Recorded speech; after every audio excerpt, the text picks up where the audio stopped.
अगर आपको बार बार कन्फ्यूजन होता है कि स्टोरेज एरिया नेटवर्क और नेटवर्क अटैच स्टोरेज में डिफरेंस क्या है, तो पक्का इस वीडियो के अंत तक आते आते आपको ये कन्फ्यूजन नहीं रहेगा। ठीक है, पहले देखते हैं स्टोरेज एरिया नेटवर्क में क्या होता है। इसमें क्या स्टोरेज का नेटवर्क बना होता है, जैसे एक स्टोरेज ये हुआ, दूसरा स्टोरेज ये हुआ, मतलब स्टोरेज मतलब डिस्क, जितने हार्ड डिस्क हो गए, जितने में ड्राइव होते हैं, सारे एक दूसरे से ये ड्राइव हैं। ठीक है, एक दूसरे से कनेक्टेड करके एक बड़ा सा एक ड्राइव बना लिया जाता है। ठीक है, जैसे 10 GB हुआ, 100 GB हुआ, 1 TB हुआ, 10 TB का होगा, पेटाबाइट में होगा, कि वो सारे मिलकर एक उनका एक नेटवर्क बना लिया जाता है। ठीक है, और यूजर को बाहर से एक्सेस दे दिया जाता है। ठीक है, नेटवर्क अटैच स्टोरेज में क्या होता है इसमें कि इसमें एक सिंगल ही बहुत बड़ा एक डिस्क होता है, एक ड्राइव होती है जो शेयरेबल मैनर में यूजर को दे दिया जाता है। ठीक है, इसमें आपको कोई कन्फ्यूजन नहीं होता क्या कि ये शेयर्ड मैन में यूज दे दिया जाता है, और इसमें क्या होता है कि इसमें एक नेटवर्क, इसमें एन का मतलब नेटवर्क होता है। नेटवर्क उसका होता है कि ये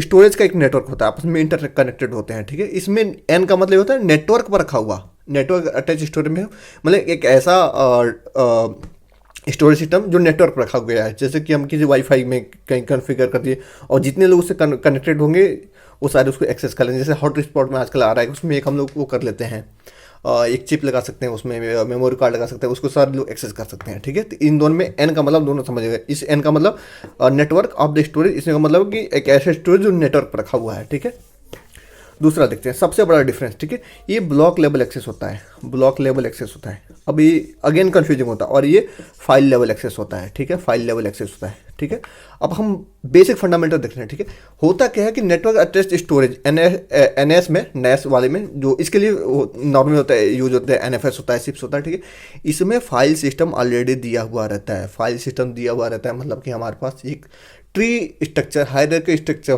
बना होता है कि हमें किसी फाइल फोल्डर को कैसे एक्सेस करना है। जैसे हम लोग नॉर्मली विंडोज़ में करते हैं, जब हम फाइल खोलते हैं तो उसमें 3-4 ड्राइव बने होंगे, सी ड्राइव, डी ड्राइव बने रहते हैं। ठीक है, और हम 1-2 और भी बना सकते हैं। उसके अंदर एक फोल्डर होता है। ठीक है, हम अपना फोल्डर बनाते हैं, उसके अंदर भी फोल्डर बना के उसमें अंदर फाइल डाल देते हैं। ये जो सारी चीज़ें होती हैं इसमें बनी रहती हैं, जिसमें मतलब फाइल सिस्टम बना हुआ है, मतलब उसमें एक कैसे ट्रेवर्स करना है, कैसे किस पाथ तक जाना है, ये सारी चीज़ें इसमें दी हुई रहती हैं। ब्लॉक लेवल में ये चीज़ नहीं दी रहती है।